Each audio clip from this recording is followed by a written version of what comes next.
Ini adalah suatu langkah yang progresif kalau menurut saya dalam menyikapi bukan hanya kondisi nasional kita, tetapi secara geopolitik maupun geoekonomi. Bapak izinkan di tangan saya, ini ada buku yang sangat tebal, ya. Ini adalah roadmap pembangunan pertama Indonesia yang disebut dengan pola pembangunan nasional semesta berencana. Ini adalah semacam antitesa terhadap berbagai persoalan geopolitik dan geoekonomi saat itu, disusun semenjak tahun 57 hingga tahun 60 begitu, yang terdiri dari tripola pembangunan, pola riset, kemudian pola perencanaan dan pola anggaran. Ini adalah pondasi pembangunan teknokratik Indonesia termasuk di bidang politik, ekonomi, sosial, budaya, dan seluruh bidang kehidupan. Tahun 2023 akhirnya ditetapkan sebagai memori kolektif bangsa. Saya membaca sesuatu yang sangat penting dan nanti terkait dengan koperasi, bahwa di dalam konsep ini dalam sistem sudah otonomi daerah, berarti sama dengan saat ini. Ya, kita pernah sentralistik, tapi sebelumnya pondasi kita adalah roadmap pertama pembangunan Indonesia adalah desentralisasi dalam perspektif NKRI, otonomi daerah dengan memperkuat democratic rural development. Oleh sebab itu desa menjadi sangat penting, pembangunan desa menjadi sangat penting, dan salah satu hal yang menjadi marwah dari pembangunan desa itu adalah di dalam arsip yang sangat penting ini adalah koperasi desa harus didirikan di setiap desa. Itu sudah ada arsipnya. Sehingga menurut saya peran desa kita sepakati bersama menjadi sesuatu yang sangat fundamental di dalam kehidupan berbangsa, bermasyarakat, dan bernegara hari ini dan di masa yang akan datang. Di halaman 225 ini saya buktikan Pak ya. Ini model bukunya kayak gini. Koperasi itu harus dibangun di setiap desa. Di sini sudah ada. Jadi saya kurang lebih 10 tahun artinya, lebih mungkin dari 2013, saya memimpikan bagaimana caranya agar ekonomi Indonesia kembali pada hitoh ideologinya, kembali kepada marwah ideologinya. Harus ada koperasi di setiap desa, begitu. Dan saya begitu bersemangat. Mungkin dari sedikit orang yang bersemangat dan antusias terhadap lahirnya Instruksi Presiden nomor 9 tahun 2025 tentang Koperasi Desa Merah Putih yang harus dibangun di seluruh penjuru desa di tanah air. Koperasi, khususnya koperasi desa, adalah suatu instrumen untuk memenuhi amanat konstitusi tercapainya 5 hak konstitusional rakyat.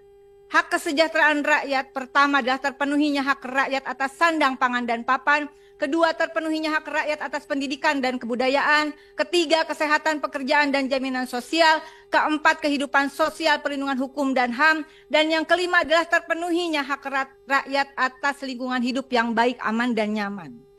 Di dalam arsip ini juga dikatakan, saya sebenarnya hanya mensummary apa yang disampaikan oleh teman-teman terdahulu. Kekhawatiran soal pembiayaan. Di dalam arsip semesta berencana dikatakan, pertama, pembiayaan yang bersumber dari pemerintah. Jadi boleh, Pak. Bukan tidak boleh. Pembiayaan yang bersumber dari pemerintah atau badan usaha didasarkan pada asas membantu untuk menolong diri sendiri. Istilahnya disebut to help the people, to help himself. Jadi, biaya dari negara dikeluarkan, tapi kurang lebih untuk meningkatkan penguatan pemberdayaan. Yang kedua adalah tahap awal pembiayaan harus fokus pada pengembangan usaha. Prioritas pada 3 sektor, produksi, distribusi, dan industri. Catatan pentingnya, pembiayaan itu tidak untuk pembangunan fisik. Pembangunan fisik, prinsipnya ini sangat penting Pak Menteri, prinsipnya adalah optimalkan apa yang ada. Tadi beberapa teman termasuk lahirnya Undang-Undang Resi Gudang, melahirkan gudang-gudang yang nggak kepake. Kemudian yang ketiga, amanat dari para pendiri bangsa kita, pemerintah melakukan gerakan koperasi nasional, disertai pendidikan tentang koperasi, terutama bagi pemerintah daerah dan pemerintah desa, termasuk politik anggaran dalam APBD dan APBDes. Ini tepuk tangannya, penyusunnya adalah 513 orang anggota MPR RI pertama dan 600 pakar dari berbagai bidang keilmuan dari seluruh Indonesia. Kita aplaus untuk mereka yang sudah meletakkan fondasi dasar ekonomi. Oleh karena itu saya tidak akan berpanjang lebar. Mengingat Undang-Undang Dasar Negara Republik Indonesia 1945.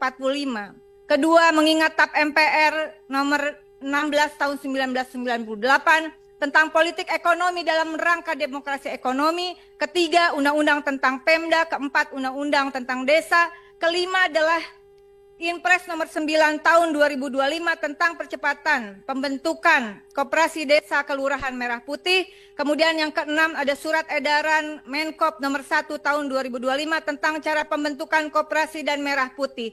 Hendaknya kita tidak meninggalkan spirit dari Astacita nomor 2 bahwa keberadaan koperasi desa ini adalah untuk memantapkan sistem pertahanan dan keamanan negara juga, karena kita menganut sistem pertahanan rakyat semesta dan rakyat itu adanya di desa dan kelurahan.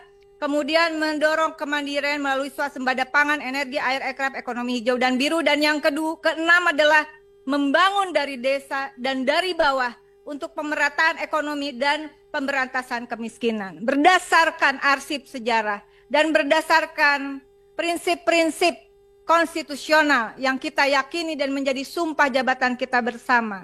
Dalam rapat yang berharga ini, izinkan saya merekomendasikan beberapa hal. Pertama, mendesak dan meminta Kementerian Koperasi untuk menyusun roadmap koperasi merah putih, hulu, tengah, dan hilir, termasuk mitigasi resiko. Kedua, pendataan desa yang akurat, aktual, dan relevan, menyangkut kondisi kebutuhan dan potensi real desa, sehingga perlu kiranya berkoordinasi dengan Kementerian Desa.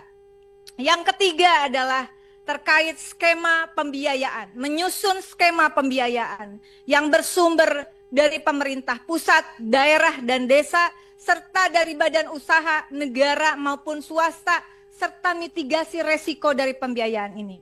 Yang keempat, mendesak Kementerian Koperasi bekerja sama dengan kementerian lain yang ditugaskan, 13 kementerian, Bapak, kalau saya tidak salah, betul? 13 kementerian dan 13 kementerian, lembaga, dan juga ada badan di sana untuk inventarisir dan optimalisasi aset pemerintah pusat, daerah, dan desa, serta aset BUMN, BUMD, dan BUMDes.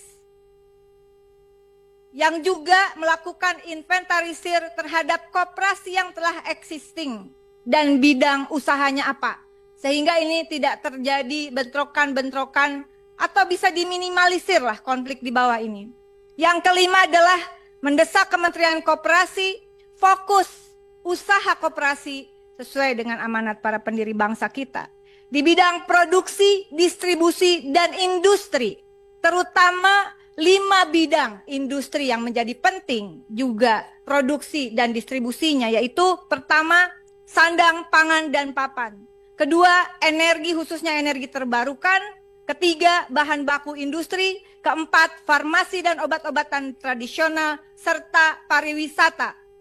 Keenam, mendesak Kementerian Koperasi untuk melakukan harmonisasi peraturan perundang-undangan yang berkorelasi dengan pembentukan dan penguatan koperasi, termasuk evaluasi terhadap draft perubahan Undang-Undang Nomor 25 Tahun 1992 tentang perkoperasian yang sedang dalam proses pembahasan dengan DPR. Perlu dievaluasi, kalau perlu ditarik lagi, tarik lagi, Pak. Apakah ini sudah secara sinkron? Sudah secara sinkron. Karena apabila dikehendaki kemudian koperasi menjadi instrumen pula agar terjadinya penyaluran subsidi negara yang akurat dan tepat, saya kira harus juga ada harmonisasi dengan peraturan perundang-undangan, khususnya Perpres terkait beberapa subsidi yang itu sudah ada, Pak. Karena kalau tidak, apa yang dikhawatirkan oleh teman-teman Komisi 6 yang sudah bicara terdahulu saya kira akan berakibat fatal ya. Itu saja yang saya sampaikan, cukup panjang tetapi karena saya terlalu bersemangat. Ini momentum kita semua.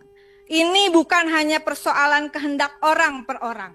Ini adalah suatu kehendak bersama dan ini harus menjadi gerakan nasional, gerakan kita semua. Ini momentumnya. Mumpung langsung dikeluarkan instruksi presidennya, tinggal implementasinya, kawal semua pihak. Makanya saya bilang, Pak Menko, fokus Pak, fokus. Hal-hal yang tidak menyangkut koperasi desa bisa diwakilkan, Bapak tanggapi, wakilkan Pak. Jadi Bapak nggak keselip lidah.